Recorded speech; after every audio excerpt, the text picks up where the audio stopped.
Hi, I'm Aniphils, your resident Aniphile here to give you your fix of anime philosophy. Today's fill file will feature I Parry Everything, Episode 1.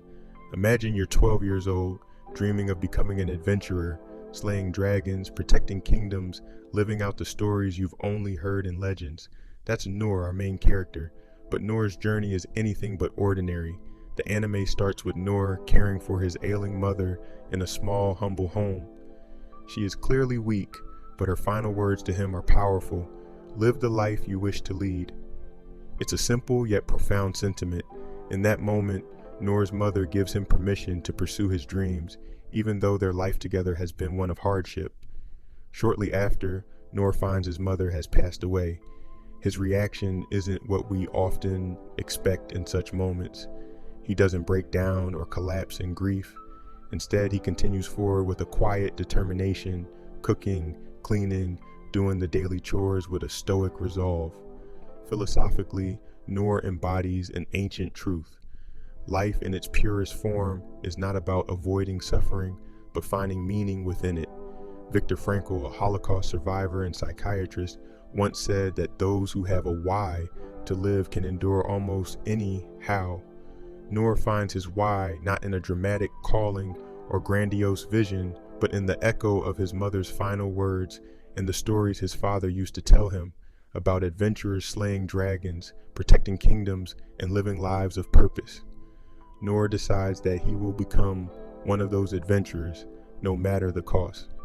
Driven by this conviction, Noor leaves his quiet life behind and journeys to the royal capital to join the Adventurers Guild.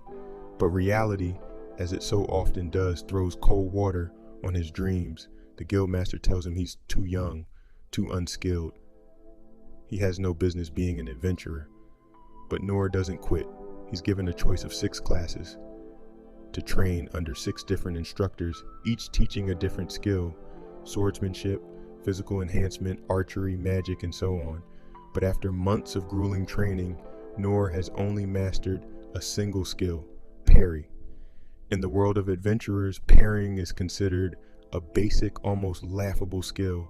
It's defensive, reactive, lacking the grandeur of powerful offensive techniques like sword strikes, magic, or summoning. And yet, Noor doesn't despair. Instead, he spends the next 14 years mastering this single, seemingly unimpressive skill. He turns parrying, deflecting an enemy's attack, into an art form. Now, philosophically, this part of Noor's journey is especially interesting. His story reminds me of a concept in Zen Buddhism called Shoshin, or beginner's mind. It refers to approaching every task, no matter how simple or mundane, with the openness and curiosity of a beginner. Noor's journey is an exercise in Shoshin. Instead of being discouraged by the perceived simplicity of parrying, he embraces it, pouring all his effort into perfecting it. This brings us to another deeper theme: the power of discipline and focus.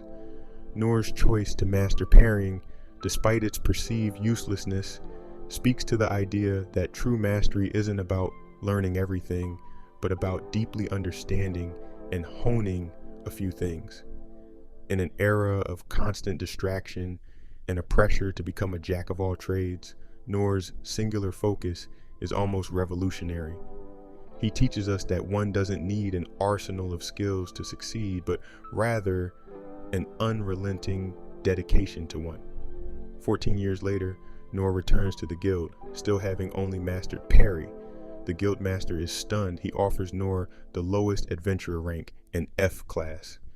F-class adventurers can't fight monsters, go on quests, or achieve any heroic deeds. Instead, they're relegated to menial tasks: retrieving lost cats, carrying groceries, helping the elderly. To most aspiring adventurers, this would be a humiliating position, but not to Noor. He's ecstatic. He finally gets to be an adventurer, even if it's not in the glamorous way he originally imagined. Here we see a key philosophical message about gratitude and humility. Noor doesn't measure his worth by external validation or the grand titles he holds. He's grateful for what he can do and relishes the opportunity to serve. However small it may seem, this attitude reminds me of the Stoic philosophy of amor fati, the love of one's fate. Noor accepts his path, even though it's not the path of glory or fame. He finds joy in the simple act of being able to live his dream, even if it looks different from what he once imagined. One day, while performing a routine task, Noor hears a scream. A minotaur, a fearsome beast, is attacking a group of royal soldiers, protecting a young girl. The soldiers are being slaughtered, and all hope seems lost. Noor rushes in, not with a fancy sword or a powerful spell, but with his parry skill. The battle that follows is intense. The minotaur swings its mighty axe, and Noor, with nothing but his parry, deflects every blow. Despite his sword shattering, Noor doesn't back down. Finally, with one last parry, the minotaur's axe ricochets and decapitates the beast. In this climactic moment, Noor's years of discipline and training pay off. What was once mocked as a basic defensive skill has become his greatest weapon.